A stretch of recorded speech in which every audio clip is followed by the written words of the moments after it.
올려드리겠습니다. 사랑과 은혜가 풍성하시고 참 좋으신 하나님께 감사드립니다. 영원부터 영원까지 살아계시며 우주 만물과 역사하심을 주관하시는 주님의 이름으로 찬양합니다. 대림절을 맞이하여 우리의 마음에 참된 희개와 소망이 충만하게 하여 주옵소서. 죄와 허물로 죽을 수밖에 없었던 저희들을 십자가의 보혈로 구원하여 주시니 감사합니다. 하나님 아버지, 우리들의 세상 속에 살아가면서 때로는 욕심의 흔들림 없이 흔들렸던 저희들에게 연약함을 고백합니다. 저희가 작은 일에도 불평하고 감사하지 못하였습니다. 마땅히 행해야 할 일들을 사랑하지 못하고 섬김을 소홀히 했던 저희 죄를 용서하여 주시고 회개하여 주옵소서. 하나님 아버지, 오늘도 수요 예배에 참석하지 못한 성도들이 있습니다. 어느 곳에 있든지 저희들과 같이 은혜를 허락하여 주옵소서. 하나님 아버지, 단위에 세우신 목사님 영육간의 강건함을 주옵시고 하나님 말씀을 선포하실 때 부족함이 없도록 인도하여 주옵소서. 하나님 말씀을 듣는 우리 성도들에게도 은혜를 허락하여 주옵소서. 이 모든 것 하나님께서 다 아실 줄 믿고 감사하며 예수 그리스도 이름으로 기도드립니다.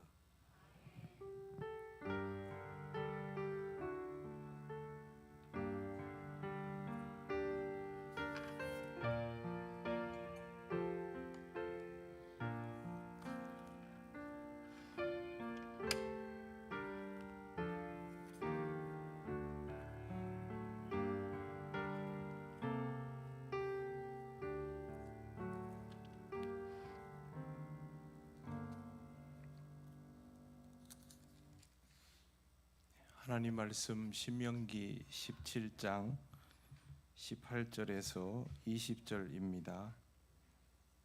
구약 성경 289쪽입니다.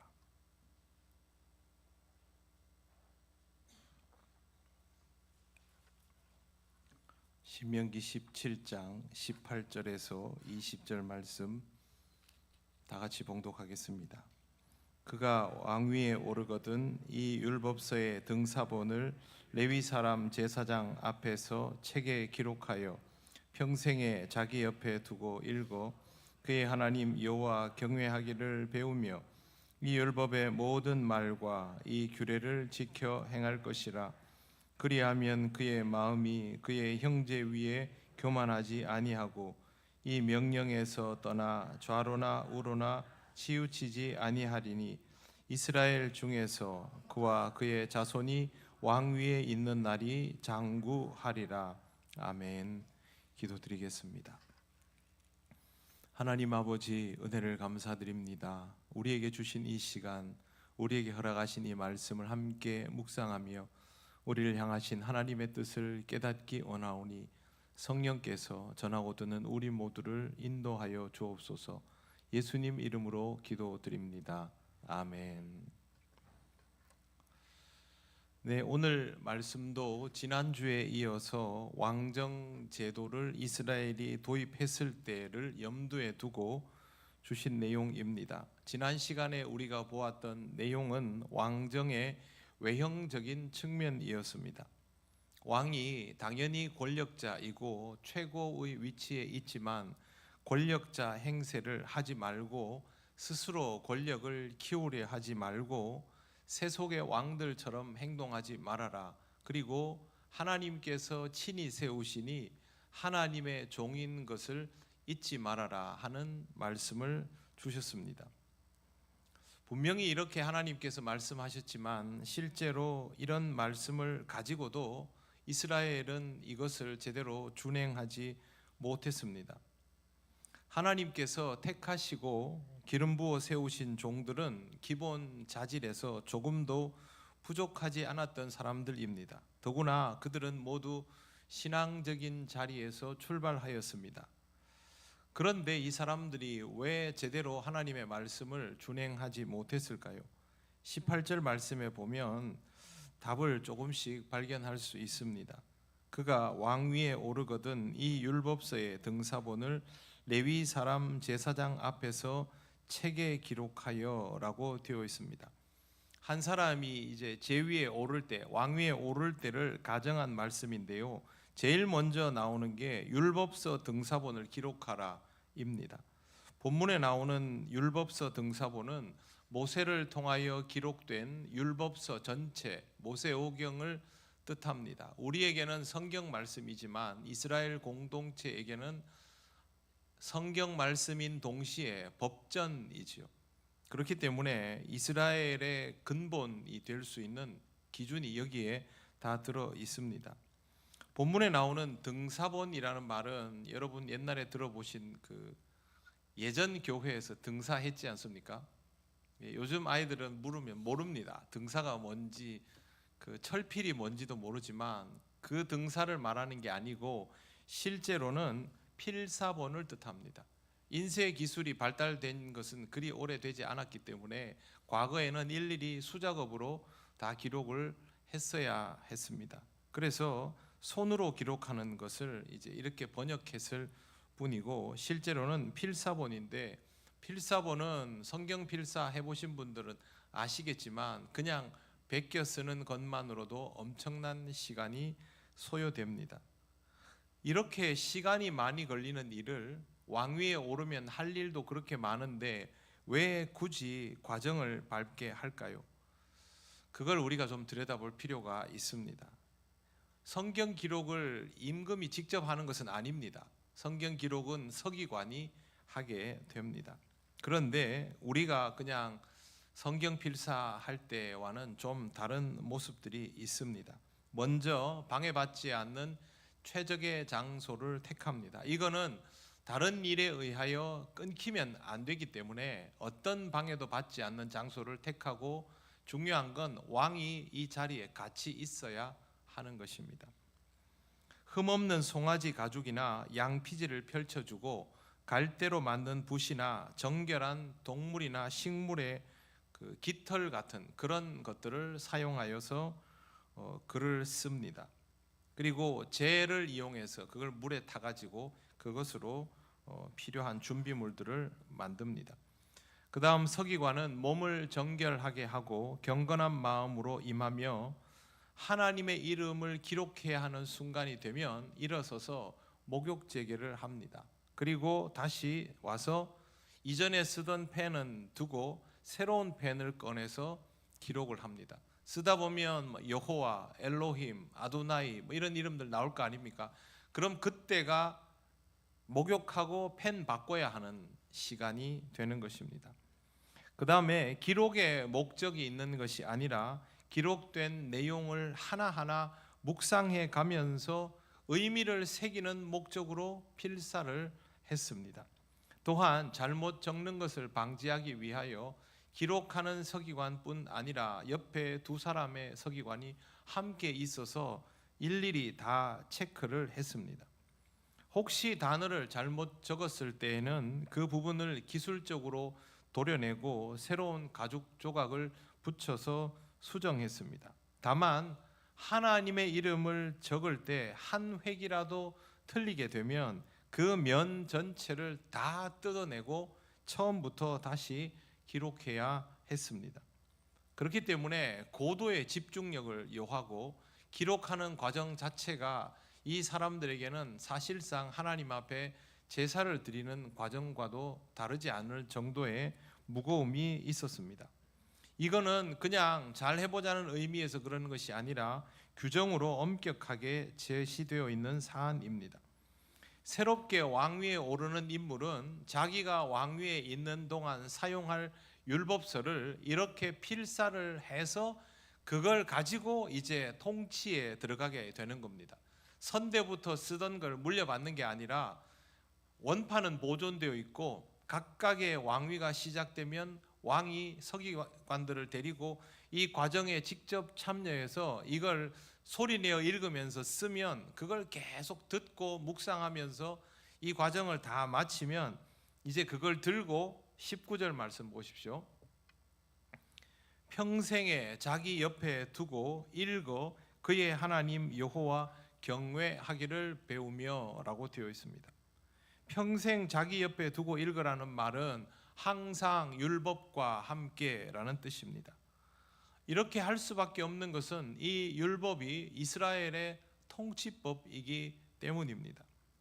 사실 통치법이라고 정의 내리고 법전을 들여다보면 세상적인 것들에 비하여서는 뭔가 좀 달라 보이고 부족해 보일 수 있지만 이스라엘 공동체는 세상의 임금이 다스리는 공동체가 아니라 하나님께서 자기의 종을 세워서 다스리는 공동체이기 때문에 종교적인 것들이 강할 수밖에 없고 세속의 법전과는 다른 성질이라도 통치자는 그걸 옆에서 뗄 수가 없도록 하나님께서 말씀으로 정하여 두신 것입니다. 율법책을 평생 왕의 옆에 두게 하신 데는 몇 가지 의미가 있습니다. 첫 번째는 일상생활 중에서 잠시도 잊지 않고 늘 묵상한다라는 뜻입니다. 두 번째는 필요할 때마다 계속 찾아본다는 뜻이 있습니다.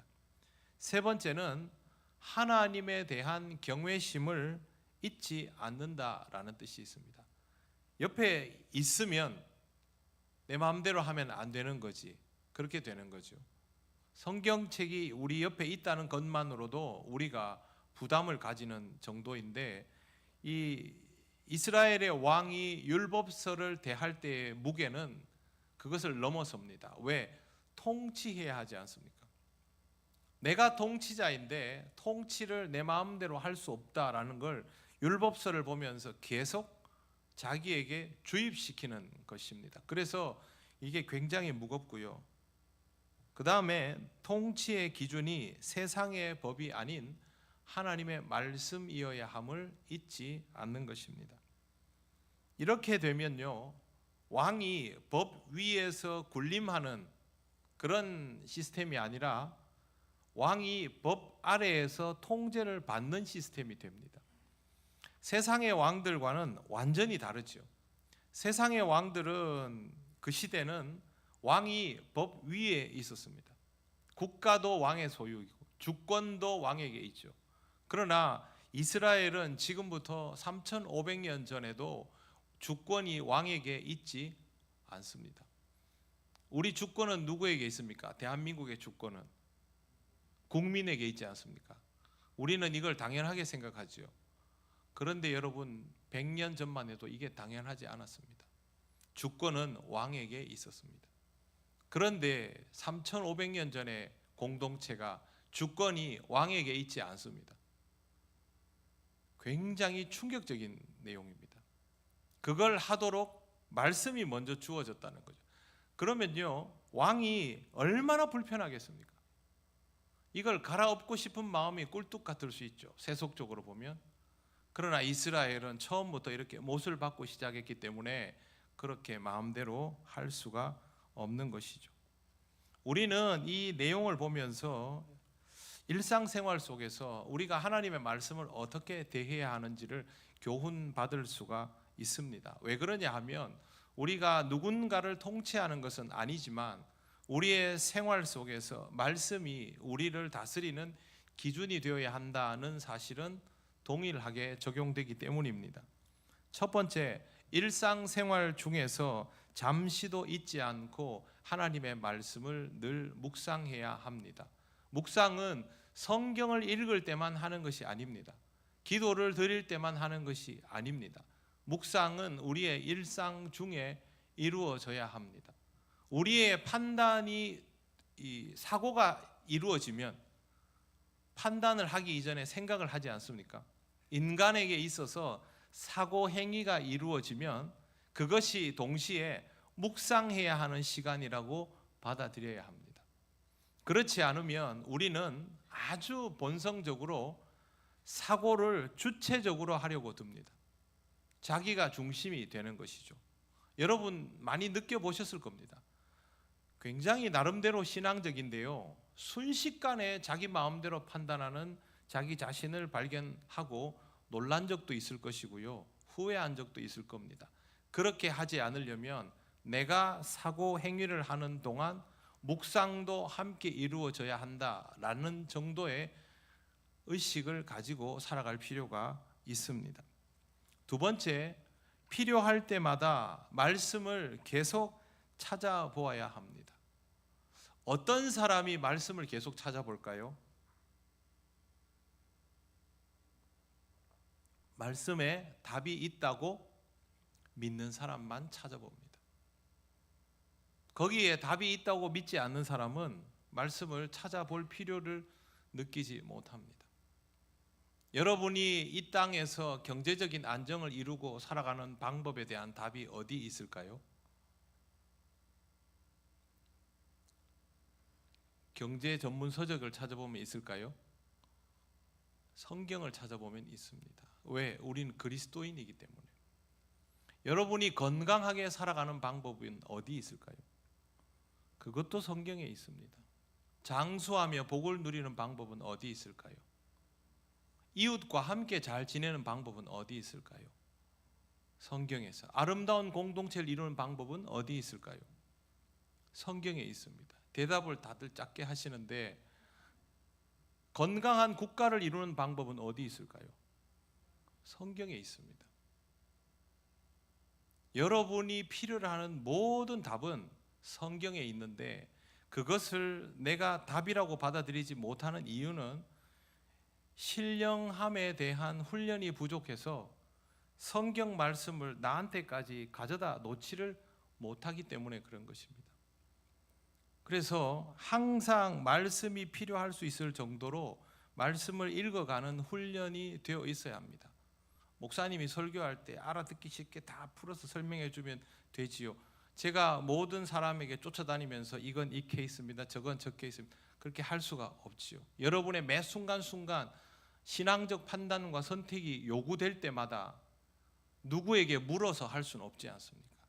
그런데 하나님의 말씀이 여러분에게 이미 있지요. 그렇기 때문에 말씀을 늘 찾아보셔야 됩니다. 저를 한번 따라해 보십시오. 성경 속에 답이 있다. 성경 속에 답이 있다. 정말입니다. 여러분이 읽고 알아차리고 받아들이는 만큼 하나님의 말씀, 기록된 말씀 속에 답이 있습니다. 이건 누가 다른 사람이 줄 수 있는 게 아닙니다. 여러분이 스스로 소화해 내어야 합니다. 이스라엘의 왕이 지혜로우면 말씀을 의식하겠지요. 무슨 일이 있을 때마다 말씀을 펼쳐보겠지요. 율법서를 찾았죠. 요시야처럼 찾지요. 그 다음에 기도하겠죠. 그 사람은 답을 얻습니다.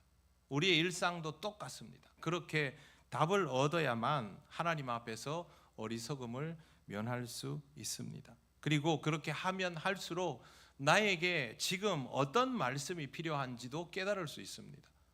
그때부터 말씀이 정말 나한테는 꿀송이처럼 달아지게 되는 것이죠. 세 번째, 말씀을 대할 때 언제나 하나님에 대한 경외심을 잃지 않아야 합니다. 말씀은 높고 나는 그렇지 않습니다. 말씀은 지혜롭고 나는 지식이 얕습니다. 남들보다 더 똑똑할 수는 있겠지요. 그러나 말씀만큼은 아닙니다. 비교할 것도 아닙니다. 하나님의 말씀과 나는 무한한 차이가 있습니다. 하나님을 경외하는 마음을 잃어버리면 말씀의 무게도 함께 잃어버리게 된다는 것을 기억하고 늘 하나님을 경외하는 마음으로 살아가셔야 합니다. 그래야만 말씀의 무게를 느끼며 들을 수 있고 받아들일 수 있습니다. 여러분, 꿀송이 같이 달다는 말이 입에 달다는 말일까요? 아닙니다. 내 인생에 그렇게 좋은 것이구나 이런 의미이지 약은 입에 씁니다. 말씀이 우리를 찌르면 아픕니다. 다른 사람이 얘기하면 듣기 싫은 것도 성경에 그렇게 쓰여져 있으면 반항을 못하지 않습니까? 무게를 인정해야만 그것을 받아들일 수 있습니다. 네 번째, 내가 하나님의 말씀으로 다스림 받는다는 사실을 항상 상기하시기를 바랍니다. 이스라엘의 임금이 주권자일 수 없듯이 우리도 주권자일 수 없습니다. 하나님께서 주권자이시고 나는 그 통치법에 따라서 명령을 받고 따르는 것입니다. 군인이 명령을 내리면 그 명령을 받아서 수행해야 되죠. 그런데 군인이 오늘은 컨디션이 좋지 않고 오늘은 이미 시간이 늦었고 이건 이래서 안 되고 저건 저래서 안 되고 그 군인이 아니면 명령을 수행할 사람이 없는데요. 그럼 어떻게 될까요? 못하는 거죠. 여러분 특수부대원들 훈련받는 모습 가끔 보실 때 있지요. 훈련받다가 기절하죠. 왜 그런 훈련을 시킬까요? 괴롭히는 것일까요? 아닙니다. 극한의 상황에서도 임무를 완수해 내어야 하기 때문에 그 사람만 할 수 있는 일이기 때문에 그래서 혹독하게 훈련시키는 것이죠. 하나님께서 우리에게 꼭 완수해야 할 임무를 주신다면 하나님이 우리를 그냥 귀히 대하기만 하시겠습니까? 혹독한 훈련을 시키겠습니까? 당연히 시키겠죠. 그러면 내가 그걸 감당할 수 있는 자로 살아가야 하는데 그러려면 내가 하나님께 다스림 받는다라는 사실을 인정해야 됩니다. 최선을 다했는데도 불구하고 연단받고 있음에도 불구하고 미숙한 것을 가지고 하나님이 우리를 뭐라 하시겠습니까? 그러나 우리 안에 있는 온갖 많은 핑계들은 하나님 앞에서 우리를 당당하게 세울 수 없게 만듭니다. 우리의 한계를 하나님은 아시죠. 그러니까 내가 하나님께 다스림 받는 자라는 사실을 의식하시고 하나님 내가 신앙적으로 부족함이 있으면 채워주십시오. 감당할 수 있는 것들을 감당할 수 있도록 성장하게 해주십시오 하면서 그 다스림 받음에 맞는 순종의 훈련들을 해 나가야만 합니다. 그래야 하나님이 내게 주시는 말씀도 계속 받아 먹을 수 있습니다. 여러분 운동하는 사람은 잘 먹습니다. 그게 다 영양으로 갑니다. 그런데 운동하지 않는 사람은 먹는 것도 힘듭니다. 먹기만 많이 먹으면 어떻게 됩니까? 건강을 해치죠. 그러니 우리는 이 다스림의 훈련을 제대로 감당할 수 있는 사람들이 되어야 합니다. 제가 방금 말씀드린 이 네 가지만 잘 기억해도 신앙생활을 정말 잘 해나갈 수 있습니다. 이스라엘 왕들이 이 네 가지만 잘 기억했어도 통치를 아주 잘했을 것입니다. 늘 하나님의 말씀을 가까이 두고 모르면 찾아보고 하나님을 경외하며 다스림을 받는다는 사실을 잊지 않고 네 가지만 하면 됩니다. 말씀을 가까이 두고 모르면 찾아보고 하나님을 경외하고 다스림 받는 것을 잊지 않고 순종하며 이 네 가지를 꼭 기억하셔서 여러분의 삶 속에서 어리석음이 아닌 지혜로움이 드러나게 되시기를 바랍니다. 일상생활 속에서 말씀을 꾸준히 묵상하지 않으면 나의 생활이 하나님께 합당한 것인지 아닌지를 분간도 못하게 됩니다. 성경을 읽지 않으면요, 내가 신앙적인지 아닌지에 대한 검증조차도 제대로 되지 않습니다. 언제 알아차리냐면 자기가 거의 다 부서져 가지고 일어서기도 힘들 지경이 돼서야 알아차립니다. 굳이 자기를 그런 한계의 자리로 몰아갈 이유는 없지요. 그러므로 일상생활 속에서 말씀을 잘 늘 가까이 꾸준히 묵상하시기를 바랍니다. 필요할 때마다 성경을 계속 찾아보지 않으면 평소에 신앙생활을 좀 하는 듯 하다가도 결정적인 순간에 어리석은 행동을 합니다. 우리가 어리석을 때가 언제냐 하면요, 기도해야 하는 순간에 기도하지 않고 성경을 찾아봐야 되는 순간에 찾아보지 않고 그때는 내가 안다, 내가 잘한다 이러면서 판단해버릴 때입니다. 그래서 습관적으로 내가 아는 일, 잘하는 일, 충분한 일도 성경부터 보셔야 됩니다. 기도부터 하셔야 됩니다. 선줄로 생각하는 자는 넘어질까 조심하라. 왜 있겠습니까? 반드시 습관을 붙이십시오. 여러분이 가장 잘하는 일, 여러분이 이미 알고 있는 일, 너무 익숙한 말씀 다시 들여다보시고 다시 기도하며 습관을 붙이시기 바랍니다. 또한 하나님의 말씀은 내가 요리할 수 있는 도구가 아닙니다. 타인을 판단하는 도구가 아닙니다. 내가 요리 당하는 하나님의 도구입니다. 나를 판단받게 하는 하나님의 기준입니다. 내 마음대로 하려 들면 안 됩니다. 성경을 들고 타인을 판단하는 습관을 들이지 않도록 하시기를 바랍니다. 특히 설교하는 사람, 가르치는 사람이 그렇게 되기가 가장 쉽고 중직자들이 그렇게 되기가 가장 쉽습니다. 그걸 하지 않으려면 말씀과 기도를 게을리 하지 않도록 하셔야 합니다. 그렇게 하지 않으면 굉장히 위험해질 수 있습니다. 이제 19절 말씀을 다시 보십시오. 같이 천천히 읽겠습니다. 평생을 자기 옆에 두고 읽어 그의 하나님 여호와 경외하기를 배우며 이 율법의 모든 말과 이 규례를 지켜 행할 것이라. 아멘. 언제나 그렇게 해야 한다라는 이 말씀의 의미를 잘 기억하시기 바랍니다. 이제 20절을 보시겠습니다.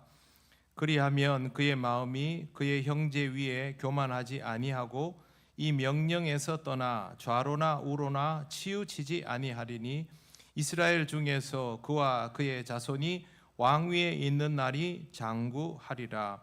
아멘. 이렇게 해야 왕이 교만해지지 않는다라고 모세가 말하고 있는데요. 중요한 표현이 있습니다. 그의 형제 위에입니다.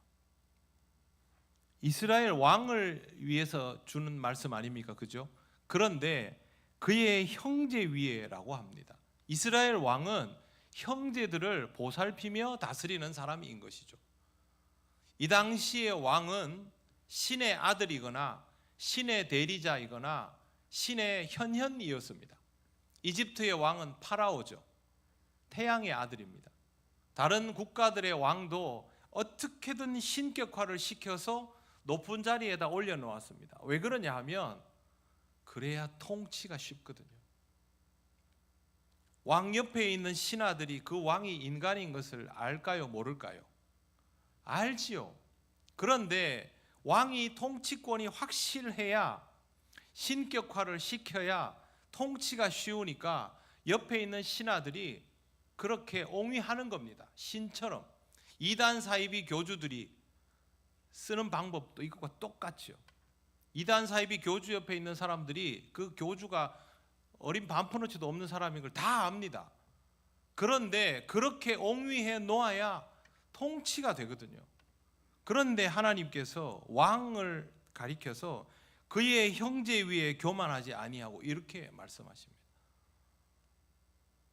왕은 신이 아니라 형제 중에 하나인 것이죠. 이거는요, 지금 이 시대의 이념에 더 가깝습니다. 그런데 이것은 신의 통치인 것이죠. 우리와 동일한 존재이지만 하나님에 의하여 부르심을 받은 자가 왕인 것입니다. 지도자는 태생적으로 우월한 존재인 듯한 착각에 빠지면 안 됩니다. 하나님으로부터 무슨 특별한 은사를 받거나 교회에서 어떤 특별한 직분이나 권능을 가지고 있는 존재가 되었다 할지라도 그는 형제 중에 한 사람일 뿐입니다. 종교개혁 이전에 교회는 성직자와 평신도의 계급이 나뉘어져 있었습니다.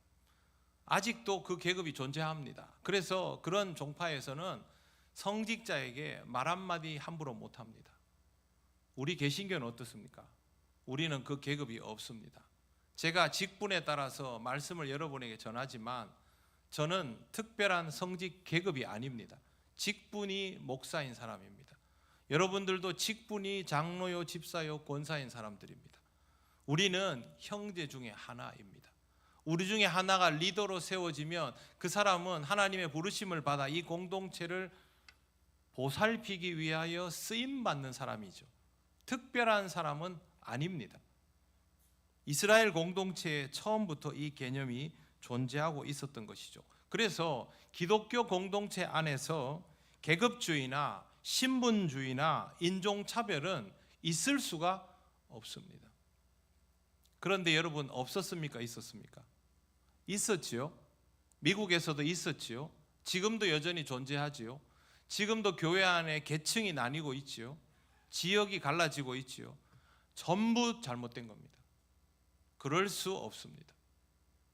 주님 안에서는 모두 형제요 자매입니다. 하얀 사람이건 피부색이 어두운 색이건 피부색이 누렇건 상관없습니다. 많이 배웠건 못 배웠건 부자이건 가난하건 장애가 있건 없건 남자이건 여자이건 아무 구별이 없습니다. 주님 안에서는 모두 형제와 자매입니다. 사람을 주께서 모두 형제와 자매로 부르셨는데 그것을 차등하는 것은 스스로 성경적인 것을 거부하는 것이 되기 때문에 혹시 우리 안에 자기도 모르게 타인을 보며 편견을 가지고 대하거나 계급을 가지고 대하는 습성이 요만큼이라도 보인다면 내가 성경 말씀을 벗어나 있구나라고 화들짝 놀라며 받아들여야 됩니다. 그리고 그 부분에 대하여 회개하고 사람을 편견 없이 대할 수 있도록 훈련해야만 합니다. 모든 사람은 하나님 앞에서 하나님의 명령을 따라 살아가는 하나님의 자녀, 그 이상 그 이하도 아닙니다. 이러한 것들을 잘 지킬 때 하나님 나라의 백성다울 수 있고 그 나라를 지도하는 왕이 장구할 수 있습니다. 오늘 말씀 마지막에 보시면 그렇게 하면 이스라엘 중에서 그와 그의 자손이 왕 위에 있는 날이 장구하리라 라고 되어 있습니다. 이스라엘과 유다는 강대국에 의해 멸망당했지요. 그런데 그런 위협이 한 번만 있었던 것은 아닙니다. 여러 번 있었습니다. 그런 위기 속에서도 멸망당하지 않았던 사례들이 성경에는 존재합니다. 여호사밧과 히스기야입니다. 여호사밧과 히스기야 왕은 강대국의 공격을 받았지만 하나님 앞에 엎드려 기도하고 그렇게 응답받으면서 그 고비들을 넘겨내었습니다. 사실 남유다는 국가가 나뉘어지고 나서는 정말 조그마한 나라였습니다. 강대국이 한번 이렇게 바람만 불어도 넘어질 것 같은 나라인데 북이스라엘보다 훨씬 더 긴 세월을 버텨낸 것은 고비 때마다 이런 임금이 있었기 때문입니다. 이런 영적 지도자가 있는 공동체는 하나님에 의하여 인도받고 보호받게 됩니다. 외부적 환경이 강했기 때문에 나라가 망한 것이 아닙니다. 외부적 환경이 아무리 강해도 하나님의 인도하심 아래에 엎드리는 지도자가 있는 공동체는 무너지지 않습니다. 지금도 상황이 어렵지요. 교회도 어렵고 사회도 어렵고 이런 말 하지만 저도 예전에는 그런 생각들을 조금 해본 적이 있지만 저는 지금은 전혀 그렇게 생각하지 않습니다. 중요한 것은 우리가 얼마나 신앙적일 수 있는가 하는 겁니다. 외부적인 조건에 따라서 교회의 존폐가 결정된 적은 없습니다. 역사 속에서 교회의 성패는 항상 그 교회 공동체를 이루고 있는 공동체 구성원들의 신앙에 따라 움직여졌습니다. 영적 지도자가 얼마나 교인들을 신앙적으로 지도하고 그 안에 있는 구성원들이 혼연일체가 되어서 하나님 나라 공동체를 이룰 수 있는가에 따라서 결정되었습니다. 그래서 교회는 컸을 때보다 줄어들 때가 더 건강했습니다. 영성이 필요했던 것이죠. 지금 이 시대에도 필요한 것은 영성입니다. 그 영성을 유지해 나가려면 오늘 하나님께서 우리에게 주셨던 이 말씀 그대로 말씀을 늘 내 곁에 두고 그 말씀을 통해서 모를 때마다 찾아보며 말씀의 무게를 느끼며 하나님을 경외하고 하나님의 다스림을 받는 자로 살겠다는 마음만 있으면 우리들의 신앙은 흔들리지 않습니다. 뿐만 아니라 하나님 나라 앞에서 더 건강한 공동체를 이루어갈 수 있습니다. 우리에게 허락하신 이 말씀을 따라서 순종하며 믿음 안에서 더 성장하는 우리들 자신이 되어가면 좋겠습니다. 기도드리겠습니다. 하나님 앞에 이렇게 기도하면 좋겠습니다. 하나님 말씀과 함께 말씀 안에서 말씀을 따라가는 심령이 되도록 성령께서 인도하여 주시옵소서. 기도드리겠습니다. 아버지 하나님, 은혜를 감사드립니다. 하나님의 말씀이 우리에게 말할 수 없는 은혜의 선물로 주어지고 우리의 삶을 열어가는 지평이 되어 주시는데 우리가 이 말씀을 의지하지 못하며 다른 데 눈을 돌리고 어리석은 우리의 판단을 따랐던 적이 너무 많음을 고백합니다. 성령 하나님, 우리를 인도하여 주셔서 우리가 늘 하나님 말씀 앞에 서며 그 말씀의 무게를 느끼며 말씀 따라 살아가는 순종의 백성이 될 수 있도록 인도하여 주시옵소서. 우리 교회가 하나님 이 어렵다는 시대 속에서도 더 건강한 영적 공동체로 거듭나기 원합니다. 성령께서 우리를 이끄시는 대로 순종하며 따를 수 있기를 원합니다.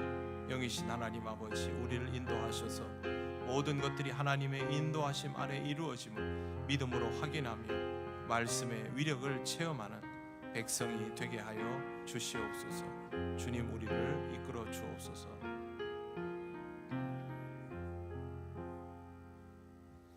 하나님 아버지, 말씀을 통하여 우리에게 모든 것들을 깨닫게 하시며 우리를 말씀으로 인도하시고 새롭게 하여 주심을 믿고 감사를 드립니다. 하나님의 이 크신 은혜를 잊지 않고 제대로 받아들이며 또 사용할 뿐만 아니라 귀히 여기는 지혜로운 백성이 되기를 원합니다. 어렵고 힘든 일들이 있을지라도 오직 주의 말씀을 붙들고 그 말씀 속에 답을 얻으며 하나님을 전적으로 의지하며 살아가는 우리 통영교회 모든 성도들 되게 하여 주시옵소서.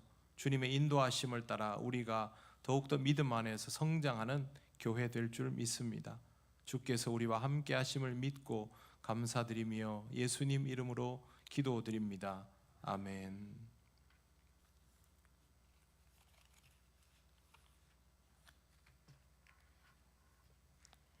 교회 소식 전하겠습니다. 대림절을 지나고 있습니다.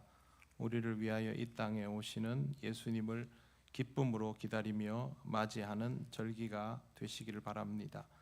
다가오는 주일 오후에는 안디옥 선교회 헌신 예배로 드립니다. 강사는 대구 둥지교회 신경희 목사님 말씀 전해 주시겠습니다. 성탄 사랑 나누기를 하고 있습니다. 어려운 이웃을 위하여 작은 사랑을 모아주시고 기쁜 마음으로 동참하시기 바랍니다.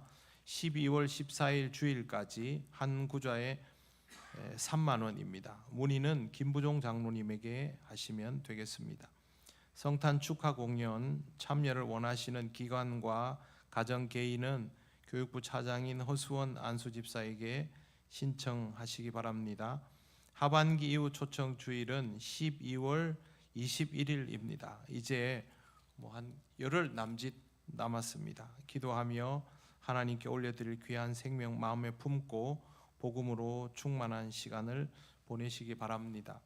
올해 김장도 하나님 은혜 가운데 잘 마무리되었습니다. 많은 분들이 오셨고 또 무엇보다도 다들 행복한 표정으로 그렇게 김장에 참여하셨고 우리 교회의 즐거운 잔치로 자리 잡아져 가는 것 같아서 너무 마음이 좋습니다. 함께 해주시고 또 도움 주신 분들에게도 감사를 드립니다. 모두 수고하셨습니다. 행복한 전도대 후원 물품이나 전도용품 후원을 하실 분들은 주보에 나와 있는 계좌를 이용하시고 또 전도대 활동에도 적극적으로 참여해 주시기를 바랍니다. 사역 지원서를 작성하셔서 사역 지원서를 제출해 주시기를 바랍니다.